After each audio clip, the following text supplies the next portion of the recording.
दोस्तों, ये जो कहानी आज मैं आपको सुनाने हूँ, ये कहानी आपकी ज़िंदगी बदलने की हिम्मत रखती है। बस शर्त ये है कि आपको इस कहानी को थोड़ा ध्यान से सुनना पड़ेगा। तो कहानी है एक हिरण की। एक बार एक हिरण जंगल में पानी की तलाश में घूम रही थी, भटक रही थी। इधर से उधर बहुत प्यास लगी थी। उस हिरण को बहुत देर से भटक रही थी पानी की तलाश में, लेकिन उसे पानी कहीं पर भी नहीं मिल रहा था। थोड़ी देर जंगल में इधर उधर और भटकने के बाद वो एक पेड़ के नीचे बैठ जाती है। एक झाड़ के नीचे बैठ जाती है तो उतने में उसे पानी की नदी की आवाज़ सुनाई देती है। तो झाड़ के नीचे से उठकर फौरन वो पानी की आवाज़ की तरफ आगे बढ़ती है। तो वो जो देखते हैं उसके सामने एक बड़ी सी नदी होती है। तो जैसे ही वो हिरण उस नदी को देखती है तो बहुत खुश होती है, मानो उससे डबल से कोई जिंदगी मिल गई है। वो फौरन दौड़ते हुए उस नदी के पास जाती है और जैसे ही पानी पीने के लिए अपना सर नदी में झुकाती है तो उसकी नज़र अपने राइट पर पड़ती है। वो जैसे ही अपने राइट में देखती है तो उसे शिकारी ही नज़र आता है, हाथ में तीर लिए हुए निशाना तान कर खड़ा हुआ।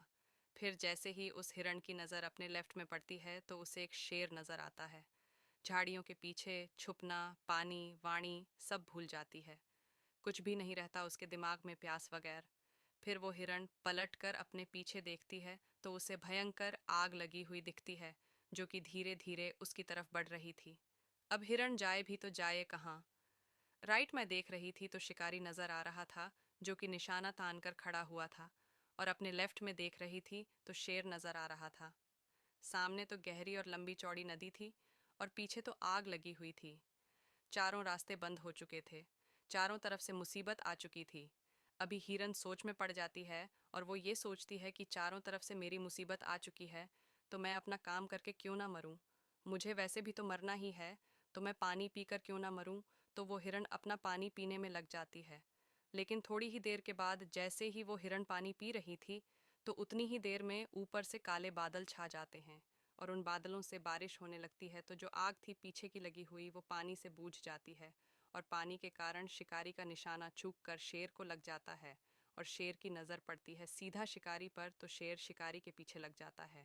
तो जैसे हिरण को पता चलता है, जैसे हिरण पानी पीने के बाद अपना सर ऊपर उठाती है तो वो अपने राइट में देखती है, उसे शिकारी कहीं पर भी नज़र नहीं आता है। वो अपने लेफ्ट में देखती है, उसे शेर भी नज़र नहीं आता है। वो अपने पीछे मुड़कर देखती है तो जो आग तो वो बुझी हुई दिखती है। मोरल ऑफ द स्टोरी मेरे दोस्तों, इस कहानी से हमें ये सीख मिलती है कि इंसान की ज़िंदगी में भी प्रॉब्लम आती है और जब आती है तो चारों तरफ से आती है, जिस कारण हर इंसान डर जाता है, घबरा जाता है। अपनी इन प्रॉब्लम से तो आपको क्या करना है? ऐसी सिचुएशन में आपको नहीं डरना है और न ही घबराना है। बस शांति से 2 मिनट के लिए सोचना है। हिरन के पास भी बहुत सारे ऑप्शन थे। हिरन भी ये सारे सिचुएशन को देखने के बाद या तो पानी में छलांग लगा सकती थी या फिर इधर उधर भाग सकती थी। लेकिन उसने शांति से सोचा और वो अपने काम पर लगी रही। वो पानी पीने आई थी और वो पानी पीने लगी। इंसान भी अपनी कामयाबी से थोड़ी ही दूरी पर रहता है, लेकिन उसे मुसीबतें दिखनी शुरू हो जाती हैं। घर की प्रॉब्लम, पैसों की प्रॉब्लम, जिसके कारण वो कुछ नहीं कर पाता है, घबरा जाता है, डर जाता है। लेकिन आपको नहीं घबराना है, नहीं डरना है। बस आपको अपने काम पर बने रहना है। मेरे दोस्तों, उम्मीद आपको ये कहानी पसंद आई होंगी। तो ये मत सोचना कि यह दुनिया क्या कहेंगी। जीत गए तो एक दिन ये दुनिया तुम्हें देखेंगे।